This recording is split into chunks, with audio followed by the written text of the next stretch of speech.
નમસ્કાર મિત્રો, વિડીયોમાં તમારું સ્વાગત છે। આજના સમાચાર ઉપર વાત કરીએ તો ગુજરાત ઉપર આવશે સાયક્લોન। મિત્રો આગળ વાત કરીએ તો 23 અને 25 સપ્ટેમ્બર ઉપર થશે વરસાદ।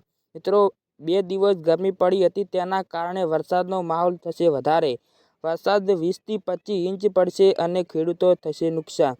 અંબાલાલે કરી ભારે આગાહી, માત્ર 95.36% વરસાદ પડશે અને 10 જિલ્લાઓ એલર્ટ કરવામાં આવશે।